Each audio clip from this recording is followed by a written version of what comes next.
now the answer to our street passport riddle. Some archaeologists say the origins of winemaking can be traced back about 8,000 years. People always needed a glass of wine. To the Eurasian country of Georgia. Today, the country is getting a lot of attention as a big money destination. One of the reasons, it's cutting taxes to make investing there more attractive. Think about this, America. By 2012, Georgia will have no taxes on dividends, on interest, or income earned anywhere else in the world. Joining us now before ringing the bell at the NASDAQ this afternoon, the man behind the tax cuts and the growth, the president of Georgia, Mikhail Saakashvilli. President Saakashvilli, it's a pleasure to have you with us, and thank you very much for being with us. I wanted to start be on your show. Start by asking you something. When people talk about Georgia, something always comes up, and that is a crucial pipeline that you've got. In a sense, the artery of getting the energy from where it comes in the east to where it's demanded in the west.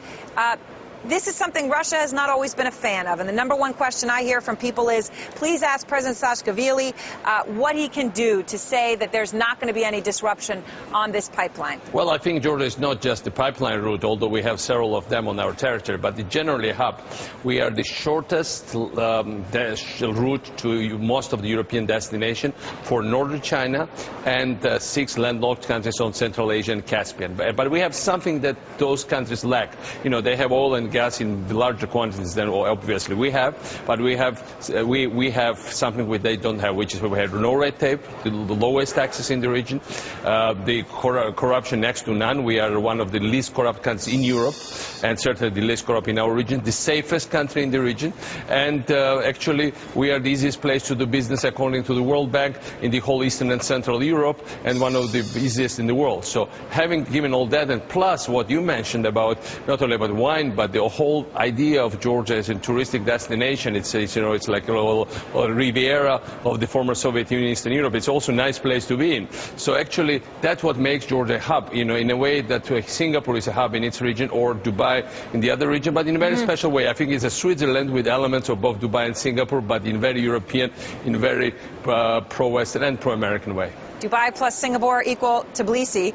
Are you confident then that Russia is not going to interfere with your business? Look, I mean, yes, obviously this is the complication. But if you look at the geography and the region, you know, we have excellent relations with all our neighbors. We have since last year, that is to say, in the after the war, the strategic relations charter was signed with the United States. We are getting integrated into the European Union and getting closer, and we have European Union observers on ceasefire lines, so that Russia doesn't claim that it got provoked and something else. So actually, I don't think Russia in a state now that when it can, you know, get into another conflict, they've got enough problems of their own. The other issue, which is very important, is that more and more Russian reformers, not only from Russian opposition, which obviously is pretty repressed, but also from Russian mainstream establishment, are saying that they should be copying Georgian reforms. That was quite unexpected for me, but they are saying that. And even sometimes when you hear what President Medvedev says in terms of modernizing Russian infrastructure, he very often, without mentioning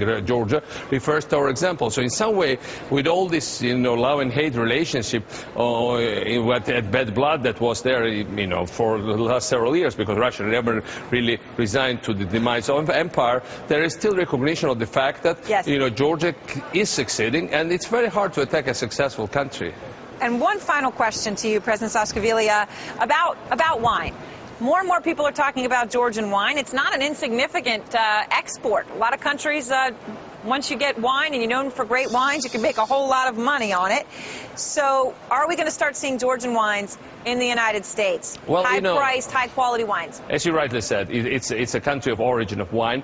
It's a country, it's an old country. First of all, it's one of the oldest Christian countries. But even before that, wines were produced in ancient times when Georgia was, you know, place which was competing with ancient Greece in terms of we had this. The word medicine comes from Georgian Queen Medea, which supposedly fled to Greece with Argonauts. So actually, that traces back to that time. So actually, I mean, she actually poisoned her children, but I think she just gave them overdose of whatever she was doing. That's how medicine emerged. But anyway, so actually, we are getting to new markets. And of course, Georgia does not. I mean, we are not as big producers as say Chile or South Africa or Australia, but also the quality has been been getting better. And even today, when you talk to, when you ask Russians or Ukrainians or Yes. Poles, out of 10 brands, they would name you 5 or 6 Georgias. It's still a dominant brand in that market, but I think we are also getting to new markets with quite some success. We'll look forward to having more of it here then. Thank you so much, President Mikhail Saakashvilli Thank you for having me. of Georgia. We appreciate it.